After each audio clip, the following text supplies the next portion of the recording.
change, forget about change. Texas Congressman Ron Paul wants to give government a complete overhaul.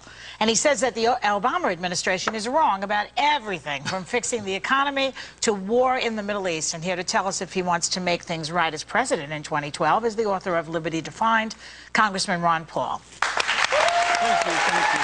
Thank you very much. Now, you did vote. You did run for president in 1998 and 2008, yes?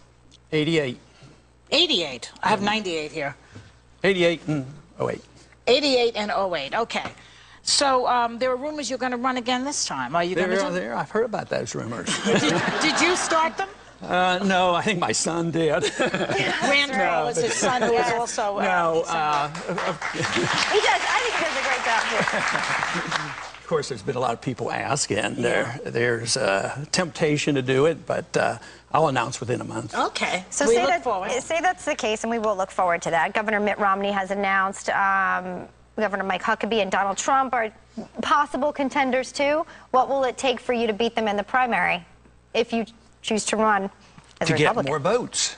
Right? I need more votes. How do you plan to do that? You know, they're saying right now it may be a great opportunity with the Republican Party. I really think if the message gets out, we can do it. Take, for instance, the war issue. I take a position which is not the conventional issue for the Republicans. But 70% of the American people are sick and tired of the war, and they want us to come home from Afghanistan.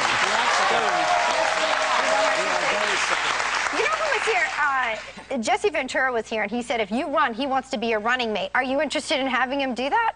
Well, I haven't gotten that far yet, but I'd have to think about that.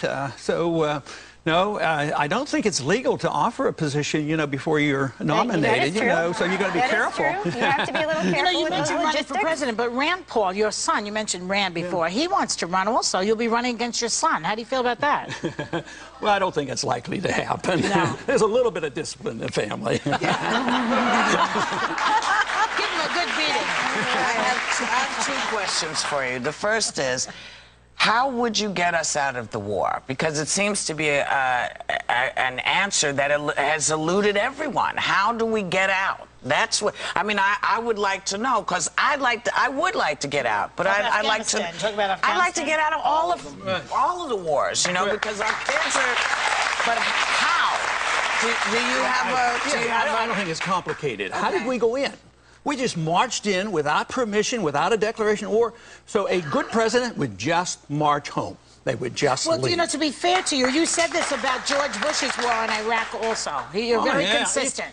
Both parties are war parties. Let's face it. That's what we have to admit. Why? Because it increases the economy. Well, it's good for I don't armaments. know What why. is it? I don't know. It might even be a conspiracy, but it seems like the military-industrial complex controls both parties, because a lot of weapons are sold, and you always have to have an enemy.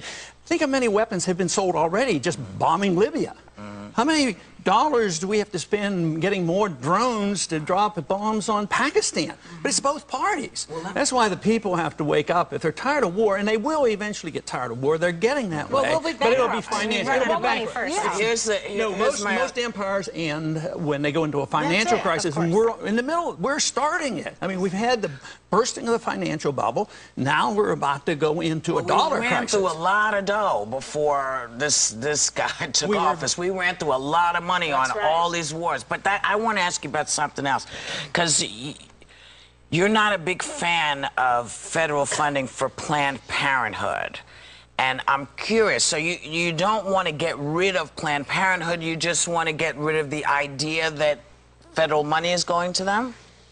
Well, I haven't even addressed that subject. Not too long ago, we had two votes on the floor. One was NPR versus getting out of Afghanistan, and all the conservatives voted, of course, to spend billions and billions on Afghanistan. But they wanted to teach a lesson that we have to vote against NPR, and they would use the same tool. You know, Planned Parenthood. No, I don't support Planned Parenthood, because I don't support most programs because most programs are, as far as I'm concerned, technically unconstitutional. Unless I see the authority there, I address it like I address the war issue. Don't go to war unless it's a declared war, and the president can't do it without getting permission. What's unconstitutional about Planned Parenthood in your mind, just to be clear for our viewers? What's unconstitutional? Well, I look to Article 1, Section 8, and I look for my authority, and if it's not there, I don't do it.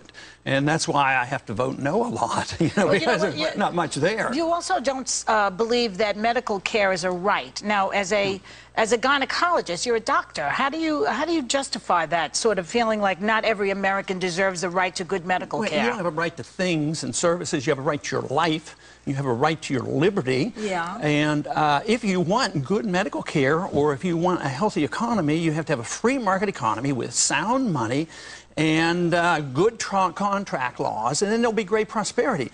But we have a system of corporatism now where business and governments are partners, and they rip us off, whether it's the military-industrial complex. In medicine today, both parties promote a form of medicine delivered by corporations, big drug companies, insurance companies, and that's why we have lousy care. So what do poor people do who have nothing? I mean, because it's, you know, are we... Should we? It is, and I'm truly compassionate about that, but I truly believe that they're more likely to get taken care of than have the bankruptcy of Medicaid and Medicare, which we're going to have, and we're not going to have care for anybody. But I practice... Poor people?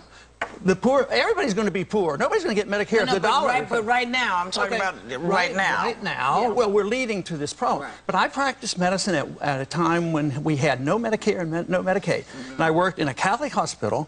I worked for three. I know, but the principle is important. I worked for $3 an hour, and I was satisfied. And nobody was turned away, but the church took care of them. Right. But when you don't have those services now, because it's wonderful. Yeah.